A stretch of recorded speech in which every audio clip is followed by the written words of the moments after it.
So my talk today is focused around Shepherd and what we do at Shepherd Center with aging, but it also kind of brings it back into the trauma world. So it's going to feel like a disparate talk for the first 20 minutes, but trust me, it's all background information that's super useful. So has anyone heard of Shepherd Center? Okay, a few people. All right, so for those of you that don't know, we're a brain and spinal cord injury hospital. We're part of the model system for rehab. There's only about 12 model system hospitals that are designated. That means you're just at the top of your tier. But we're only one of 2 hospitals that are dedicated specifically to brain injury and spinal cord injury. The other one is Craig Hospital in Denver. So when you hear of oftentimes like high-profile catastrophic injuries, like say the swimmer Amy Van Dyken, did anyone hear about her incident? She went over her ATV. She was an Olympic swimmer, gold medal. She went over her ATV, and she ended up at Craig. So we fight over those patients because it's Craig and Shepherd. So that's just a little bit of us. We're located right next to Piedmont Hospital. We have a secret tunnel that connects us, which is kind of cool. We don't really take pediatrics. We are pretty much 12 and older. Okay, so that's a bit about Shepherd Center. This is the picture I start out with. I'm the director of injury prevention. And so aging and fall prevention is a lot of what we do, but it's definitely not all of what we do. And when I say we, I mean me, because it's just me. So this picture I like to start out with because this is a soon-to-be patient of ours. And his outcome was not fabulous, but guess who was taking the picture? His daddy. Yep. So we see this a lot. That's just my grab your attention picture. Okay. So this is the part that doesn't seem super connected, but it is, I promise. Before I started at Shepherd Center, I was at Grady in their trauma department. So trauma is a very funny world and one I learned a lot in. Grady's definitely a sink or swim place, and I'd like to think that we swam. But the role and concerns of Georgia's trauma hospitals. Injury prevention is not new in trauma. Trauma has been doing injury prevention for eons. You see surgeons doing talks, going to schools, helmet giveaways, that sort of thing, car seat fittings before you take a newborn home, all that business. But concentrated injury prevention efforts that are evidence-based and measurable are somewhat of a new gig in the trauma world. When I started off at Grady, there was no program, there was no money, and there was only me. So it was a lot of education on what is injury prevention. People don't understand that it's part of public health and it's a multifaceted approach that you need to take. So the reason that I was hired at Grady, and I was the first injury prevention coordinator in all of Georgia, and that is somewhat sad because a lot of states are way ahead of us, but we are gathering ourselves and getting it into motion now. Let me just go back here. So within trauma, the reason that they hired me is that hospitals are leveled. Does anyone understand that? If you're in a catastrophic injury, you need to be at a level 1 hospital. Does that all make sense? Okay. So you have level 1, 2, 3, 4. The leveling, you're leveled with how many admissions you have a year. You're leveled with, if you're a level 1, you have essentially everything that you're going to need if you have a catastrophic injury. You have plastic surgeons on hand in the blink of an eye. You have everybody there. So the higher the injury, the higher leveling you need to be. So if you are injured in a rural road in wherever, and it's a pretty severe catastrophic injury, say it's a motor vehicle crash, your best bet would be to be airlifted to one of our level 1s. There's 5 level 1s in Georgia. They're really, really good. Grady, AMC, the one in Macon that used to be MCCG, that is now Navicent Healthcare, and the other 2 that I can't remember at the moment. But your best bet is to get to a level 1 rather than be seen at your local hospital because they have more experience in these sort of traumatic injuries and you have a better outcome. So that's the whole goal of trauma within the state of Georgia and everywhere. Our trauma network is to get the right patient to the right place in the right time because in the end it saves money and you have a better outcome and it saves injuries like disabilities in the end. So in Georgia, we actually have a really fabulous network. Our trauma network is one of the best in the countries. So when I say ACS and state leveling, so there's state leveling. We have state leveling all throughout Georgia. We have level 1s, 2s, 3s, 4. Now, ACS leveling is something different. That's the American College of Surgeon leveling. And I promise this all relates back to aging It's just the basis that you need to know. So ACS leveling is kind of considered the top tier of leveling. If you're an ACS level 1 hospital, you are doing awesome. You're getting a whole lot of funding, and it's kind of like it's like a good mark to have. So right now in Georgia, there's a push to be the first level 1 ACS hospital, which is why I was hired. Because with ACS leveling becomes a whole lot of things that you have to do, criteria that you have to meet. And one of the chapters in this ACS book, which I'll get to later, is injury prevention. So within injury prevention, it's pretty standardized now in the trauma world. And you have to look at your trauma registry, which is my number 2 point there. And that kind of tells you how you have to shape your injury prevention program. So within your trauma registry, there's different criteria for getting an admit. You have to be there 24 hours, you have to have a serious injury, blah, blah, blah. It has to be a level 1. That's where you figure out what are your top mechanisms of injury. And when I was hired, you had to target your top 3 mechanisms of injury and then create programming around those injuries. And you had to show that your programs were making an impact in your numbers in your trauma registry, which is kind of crazy if you think about it, because how can I prove that people haven't fallen because of me? And how can I show that in my numbers? So we'll get to that in a bit, but that was 3 years ago, injury prevention. And trauma injury prevention is changing really, really rapid fire fast. So, and the whole point of this is that, as we all know, getting money for hospitals is totally different now.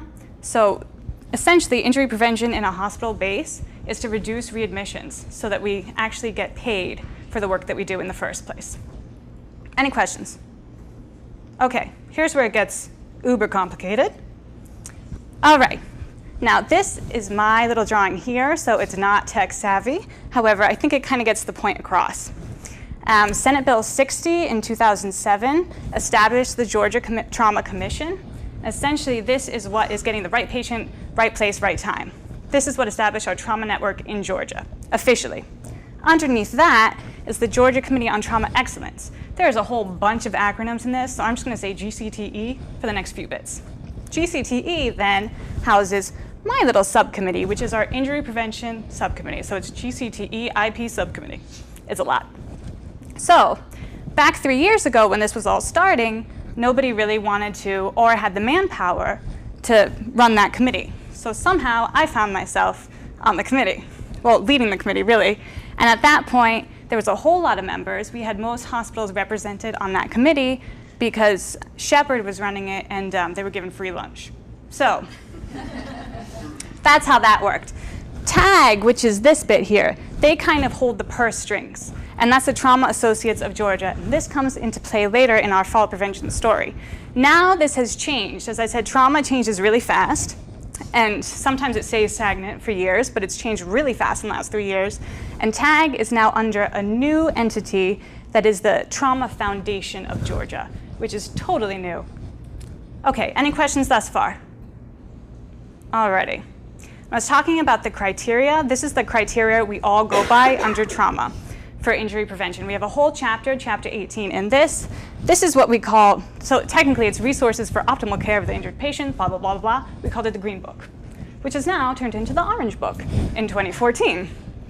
So these are the guidelines that we all must go by, and these are the guidelines that you are judged by and your program is judged by. So now in the Green Book, it wasn't really specified. You could have someone doing research in your trauma department that was also doing injury prevention on the side. As we all know, injury prevention is a full-time job and one that you need a whole lot more people helping you out, right? And dedicated funding sources too. So the Orange Book has kind of realized that, wait a minute, it's kind of a lot to ask someone that's doing this as a half-time FTE to do all of these different criteria. So Orange Book has said you no longer have to focus on your top 3 mechanisms of injury. You can pick one. Say it's motor vehicle crashes, which is almost always on your top 3 mechanisms. And then you can create different programs around that. No longer do you have to create your own program. You can take an evidence-based program that has already been created off the shelf and use it. And this has made things so much easier for everybody. But it hasn't really lowered the bar, lowered the standard, it's just made it different. And now, level 1s and level 2s are mandated to not only work within their community and with their community partners, Department of Public Health, all those things. they are mandated to have one full-time employee solely dedicated to injury prevention. Okay, so that's where we are right now. So, going back to the GCTA IP Subcommittee, that's what I have been running for the last 3 years. And our journey on fall prevention has been a long one. Within the group, when we decided, when there was free lunch happening, when I took it over and I was at Grady, obviously the free lunch went away. So did my, a bit of my population. But that aside, we had quite good representation from lots of hospitals area-wide. And we decided that instead of doing all of our mechanisms of injury, we could only really focus in on one and do it well. So that's what we did. So that took like 6 months to decide that we were going to take on falls and fall prevention. Because within all of our trauma registries, falls is the top 3. It's usually the top 1 or 2. At Grady, it was the top 2 during my time there. And at Shepherd, it is the top 3 as well. So that really satisfied most of our partners within the GCTE IP Subcommittee, with the exception of CHOA. They do have falls, but they're not obviously older adult falls. So that was the first 6 months. The next 6 months was researching what program we would take on, because we knew as our little entity that had no money and not a lot of time, because again, at that point, I was the only injury prevention coordinator. Everyone else was doing this in conjunction with another job, usually research or trauma registry, database stuff. So we decided Matter of Balance would be our best bet. We researched a lot, we argued a lot, and we ended up on this one. Has anyone ever heard of a Matter of Balance? 1, 2, okay. Well, Amy's my partner in crime there. We did a class together. So thank you, Amy. So essentially, the bare bones of it is an 8-week course. It's a multifactorial program where it targets the fear of falling, but it also has an exercise-based component to it. So it's really kind of doing both factors. It's not just exercise. It's also targeting the fear of falling so that we break that vicious cycle of when people are scared of falling, they limit their exercise, they limit their social interactions. If it's raining, I might not go out because I might slip and fall. Breaks that cycle so that when they stop doing that and they start isolating themselves and they stop exercising as much, their likelihood of falling increases. We're trying to get to the root of that. Yes, ma'am? But isn't that often a legitimate fear? I mean, oh, yeah. How do you manage that so that they still have a healthy fear of falling, but not too much? So quite literally, we draw, in one of the sessions, we draw a stoplight. And I always get it wrong, orange and red, because I'm slightly dyslexic. But you do the orange, red, and green. And you talk about fear. We have fear for a reason, right? And we say, are there certain fears, like if I'm not going to go to my neighbors for dinner because I know they have 3 steps leading up to their front door and the banister is wobbly, is that a rational fear? Yes, because you probably could fall. So you're at a red light there, right? How can we get that red light to an orange light or a yellow light, whatever it is? And then and it's a group discussion, so they're not learning from me, because what do I know about aging? They're learning from their peers. So they do group discussion, they do group problem solving, and we try and move that red light to a green light where, how could you problem solve that situation? You could call your neighbors, you could ask for an escort, you could go over a little earlier before the light goes out, things like that. So we recognize that fear is healthy, we have it for a reason, but how can we work around it and continue being active? Any other questions? All right, so it's 8 weeks, which will come up again later. Oopsies, wrong one. Target population is 60 plus. The reason we loved this program is because it's not like a CDSMP that is really structured. It has a little wiggle room, which works well in trauma and hospital-based situations because nothing is ever totally kosher. You need a lot of gray area. So when we say 60 and older, we've had people 55 and plus. The program is really targeted for frailer older adults, but that's not to say that other people can't get a lot of benefit out of it. I had one woman during the exercise portion of the class consistently roll her eyes, consistently when we were doing the exercises. And as the one leading the exercises, you try and look over her and ignore it and keep smiling. And at the end of the 8 weeks, she said, "This is the best course I've ever taken." Loved it. And I said, what? But anyway. So it's also like a pyramid scheme or one giant Tupperware party where one person gets trained and you can train the trainer. And it goes down like that. So for our purposes, because we had no money, we were able to scrape together where I would be the master trainer and then go on to train coaches, which are the next level, and then they teach the classes with participants. The cool thing about this class is we encourage our older adult participants to get trained as coaches. They're the ones that have more time. If they're more mobile, they can get to places, they can recruit their friends. It works out. So obviously you have to be concerned about falls, but we all should be, because we will all get there one day or know people that are, and interested in improving flexibility, balance, and strength. Okay, so during the class, we try to get the participants to learn to view the falls as controllable. We set goals to increase activity. We start our exercises on the third class, so they have to get cleared by their doctor and all of this. So liability is a check for us, which is great. And the exercises are very simple. They're very therapeutic. It's just fairy fingers is my favorite one. I renamed all of them, so I don't actually know the proper names of them. But they seem to like them a lot, and it's not very intense. You can definitely do them in your chair if you need to. All of the exercises are either seated or you are holding onto your chair, which is why you can't have any rolly chairs in your class. That's a big no-no. Okay, we also do the fall risk assessment at home, and we send them home with a big old checklist, and they come back, and that's kind of like their homework, and then they do the problem solving together.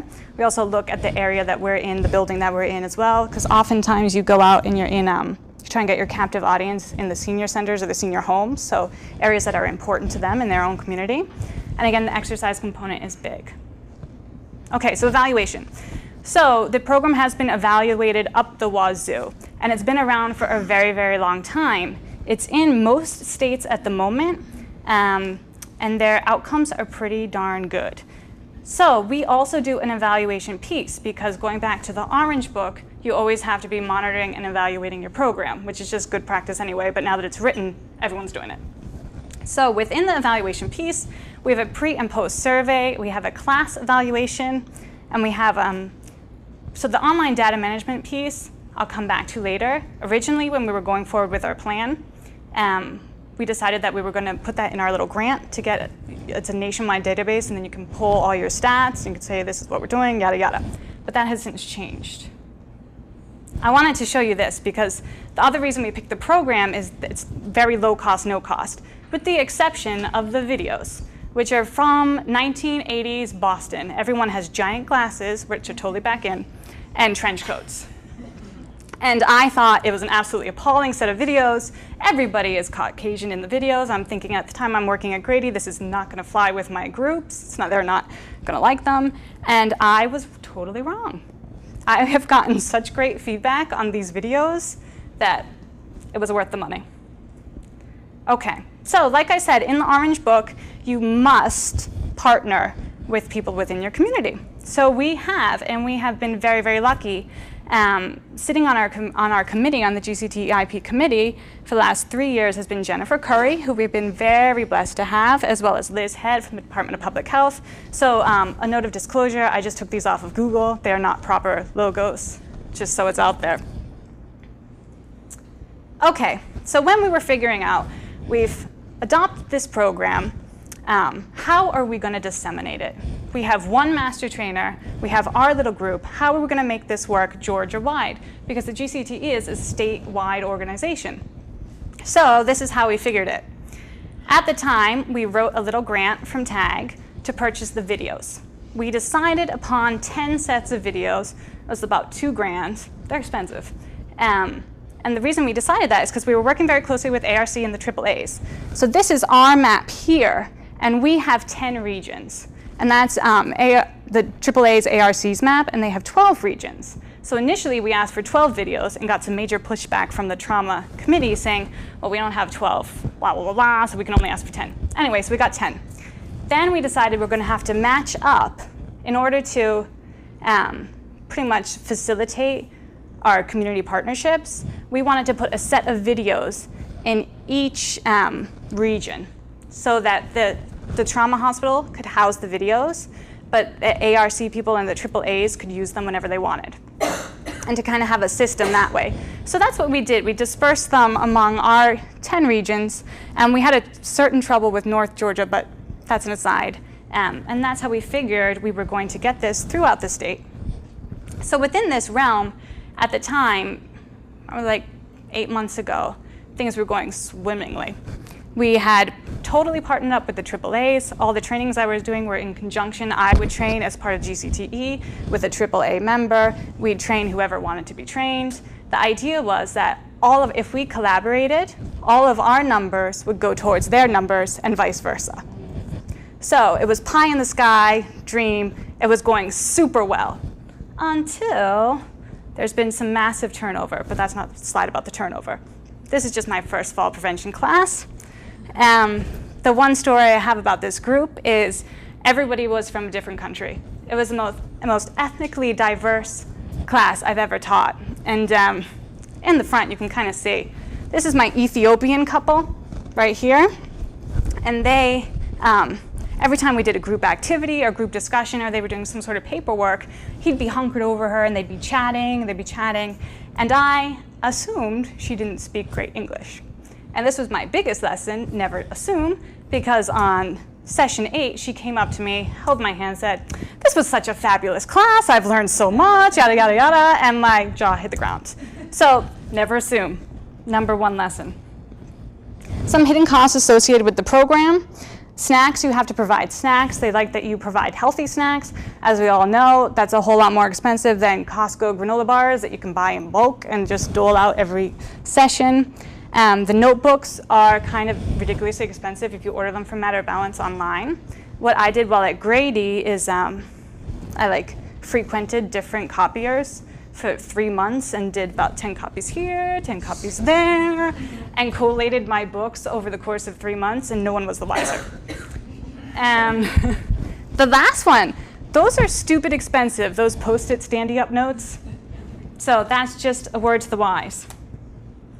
Okay, so we've had some major issues in the last few months. Number 1 is turnover. Jennifer Curry left ARC. She was our head lead there. How we were going to work it, and it took us years to figure out the system, is that any classes we did as GCTE would be reported directly to our ARC, our AAA contact within that region.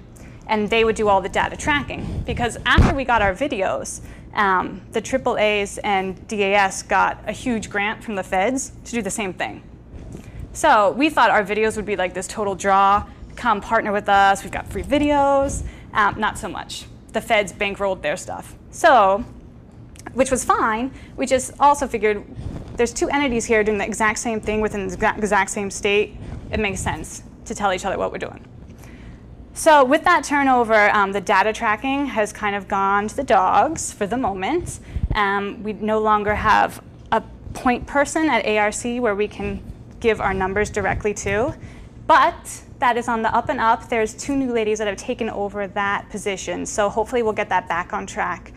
I guess the second biggest one is getting the foot in the door. In the first year at Grady, I spent an entire year networking, because as we all know, as people that work in the community, you can't just go up to a senior center or a community center and say, "Hey, I've got an awesome program, you're totally gonna love it, it's 8 weeks of your time, no big deal." They're not gonna give you the time of day. So you have to create the relationships, build the relationships, especially because within the trauma world, you must work within your own population and your own community that you serve. So that's been difficult. We've been getting better at that though. The time, it is 8 weeks. It is intense. You can do it in 4 weeks, twice a week, but that's just super boring and takes a lot of time and nobody wants to do it.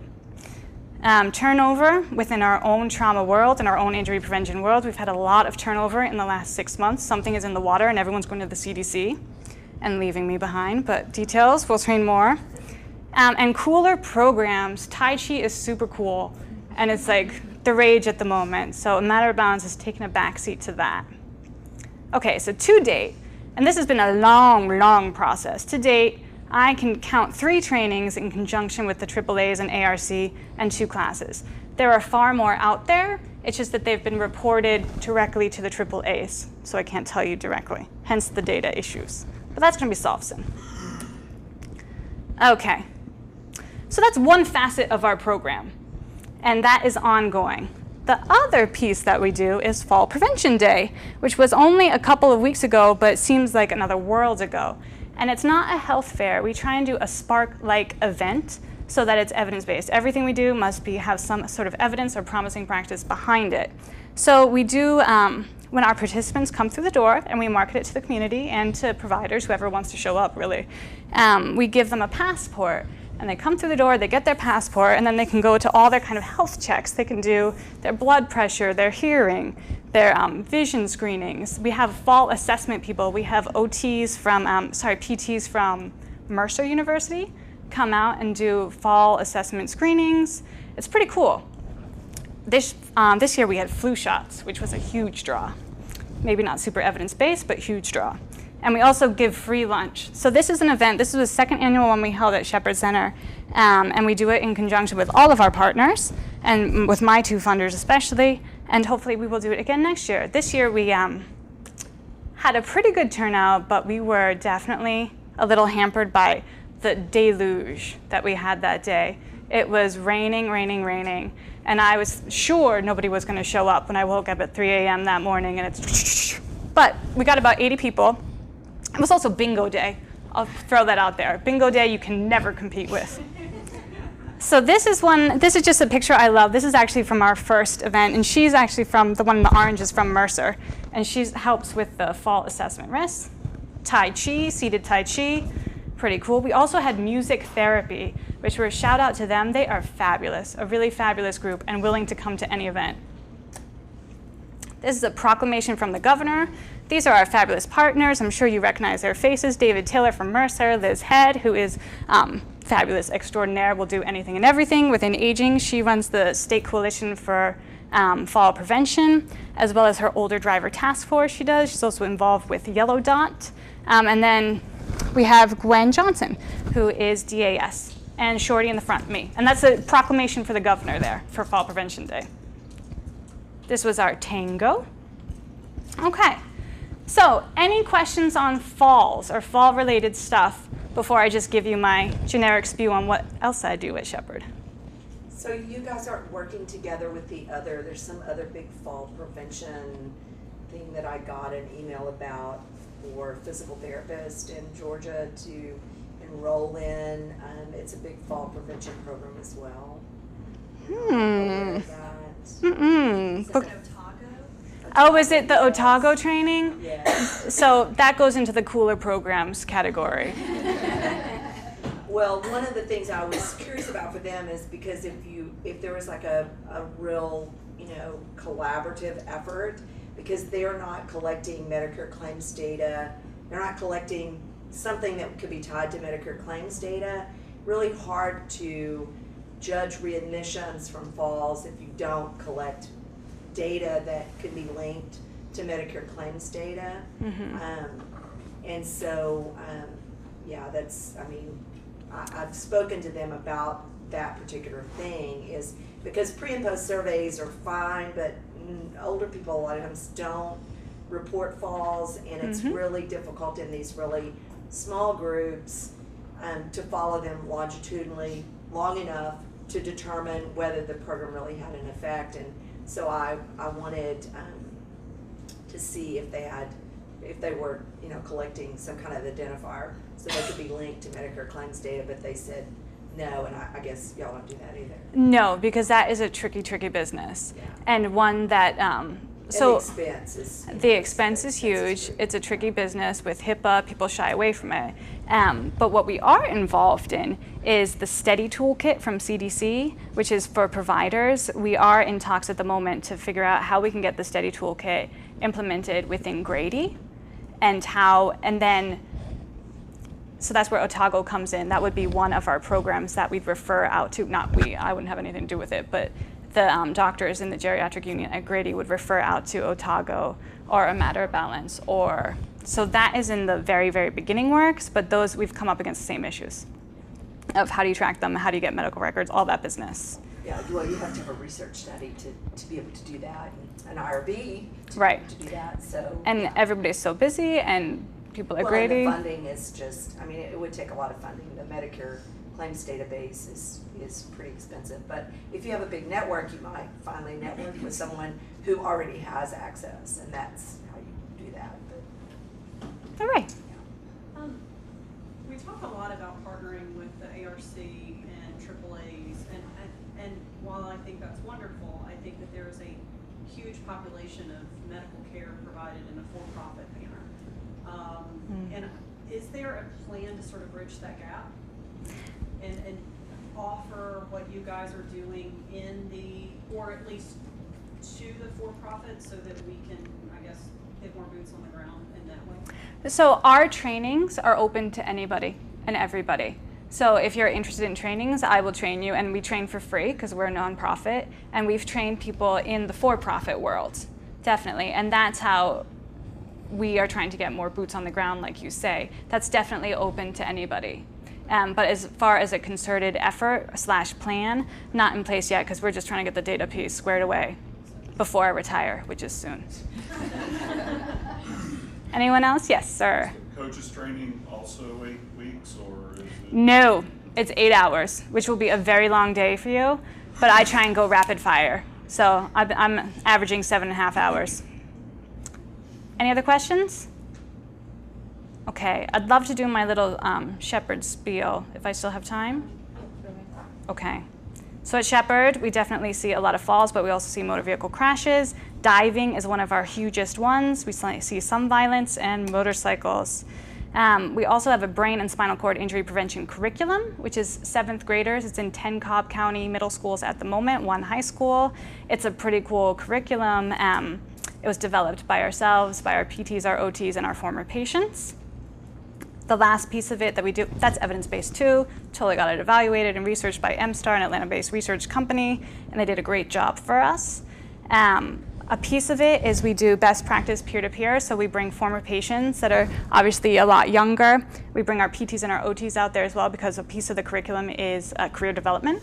That's how we got it into the Cobb County school systems. We went along their guidelines. That is Anthony front and center. He's pretty awesome. He was in San Francisco for a day before he started his first job, and he hit a trolley track on his bicycle, brain injury. But he loves talking, and he's really funny, so we bring him out. This is Kelly, who is in a sip and puff wheelchair. The only thing she can move is her tongue. She was in, I hate to say the word accident, but this was really just an accident. She was bucked from a horse. She was a show jumper, and she scares the kids. You can see some of the kids are in the background. She does twirls and spins and goes right to the edge of the stage, and everyone's like, oh my God, oh my God. So we try and take her everywhere. This is Dodgen Middle School. You can just see from the back there. What I try to do is differentiate between high quads, low quads, paras, brain injury, spinal cord injury, so they get the gamut. And it's a place to ask questions of your peers. This is just a little bit that I'm very proud of. Spinal cord injury has 2 professional organizations, Asia and ISCOS. Please don't ask me what ISCOS stands for, because it's International Spinal Cord blah, blah, blah, blah, blah. And we wrote a chapter, myself and Dr. Murray, one of our best prevention advocates, on diving prevention. And I would be remiss if I did any presentation without telling you to never go in the water first, head first, because she is soon to be a patient of ours. She actually had an amazing recovery, but this is all it takes. That was a water slide, and that's her going head first. And it was like C7, C6. So, any questions? She's walking, talking. This is why I show her picture. Any age for that? Yes. So I'm asking this out of personal interest. Yes. We're working with the TechSage grant at Georgia Tech, which is focused on the experience of aging with a disability and technologies to support that. As somebody leading the recruitment effort, what suggestions might you have for reaching older adults with long-term mobility impairments who are now aging with that existing impairment? We've got to get you to come to Shepherd and meet with our advocacy guy, because he is, I can do all I can, but I'm not in a chair. I'm not dealing with it. So what I say only has a bit of merit. You need someone, our director of advocacy would be happy to open that world up. That's Mark Jones. Yeah. Do you know him? Mm-hmm. Okay. He gave me the guided tour. I couldn't keep up. Yeah. Oh no, he speeds through. You have to watch out when he's coming down the halls. Yeah. Yep. He's really your best bet, because it's hard to keep track of people. But Shepherd does have, as you know, people come back all the time. We have a really big community. We're well known. If I can give that another push. Anyone else? I hope I didn't blab too long. Yes, ma'am. So in your first class, there was one couple in there. Do you Yes. have couples couples frequently, or is that? That's the only time that has ever happened. Yeah, to me. I don't know anyone else. There were no couples in ours. There was one guy named Frank who talked a lot in our class, and Frank was awesome, except Frank totally busted me. One time we were talking about, you have to talk about assertiveness, and oftentimes alcohol comes up, because as we know, alcohol is a big issue, it's a big fall prevention, blah, blah, blah. And he said, well, every night Jack comes over. And I was like, isn't that lovely? You have someone to check in on you every night. And he said, Daniels? And I said, oh. And there was no way to get out of that one. So I almost forgot I brought a little bit of swag for people to ask me questions. Beautiful. Tumbler for questions. Distracted driving bags. These have been in my bag, so they're a little beat up, but this is not a sunglass case. It's a distracted driving. Put your phone away in the pouch. And who else asked me a question? Distracted driving bag. And I have one beautiful cell phone adhesive. No worries. Yes? Just because I want more swag. That's all I got. We see a great deal of issue with FTD, frontal temporal lobe dementia, and sort of that filter going away and safety issues becoming a major factor, both in car accidents, name it. It's pretty much going back to a teenage boy is what we like to say. So they get really hypersexual and like to gamble, and it's entertaining in a lot of ways. But is there any kind of push on how to train a caregiver? Because sometimes I couldn't see that person necessarily benefiting from your class, but the caregiver being more aware of fall prevention might be a good push. That is a good push. Not one that I'm aware of at the moment. I know that we do, within our hospital, we do a lot of training for the family members who are oftentimes the caretakers, as you know, but not for the people that would be like the for-profit caretakers. We don't train them. So then, Professional, it would work as well. so then we train the family members. They have to go through all the training that we do. They have to learn all about, so say if it's brain injury, they learn all about, well, as much as we know about brain injury, and about how to, there is a fall prevention class taught to families within brain injury, I believe. But I think that's just started. Are those published, or how do people know that these classes exist and come to? They don't unless you're unlucky enough to have a family member at Shepherd. Yeah. Would they be open to the public though? Or Probably not at this stage, especially with brain injury, because as you know, it's very personal and closed off, and you try and limit the amount of other stuff going on and other people going on. Yes, ma'am. I may have missed this part, but so the people in your group so far, where were they Located? How did they get enrolled in the class, or It's essentially been through connections within the aging network in Georgia. So because you have to be ambulatory, we don't hold classes at Shepherd, because the people most at risk are brain injury patients. So we don't hold them at Shepherd, but within our trauma network, usually your hospital has some sort of relationship, or it should have some sort of relationship within your community dwelling older adults. And so I've done my classes at one in Brookhaven at Senior Housing Center. I did the one with Amy at the East Cobb Senior Center. Those are really our best bets so far. We've been pushing for a few others around Grady, but that's yet to happen. But it's usually through the connections and the relationships we have already. Because as you know, it's hard to get on schedules, especially 8 weeks is taking a lot. Anyone else? Well, thank you so much for letting me talk about my program.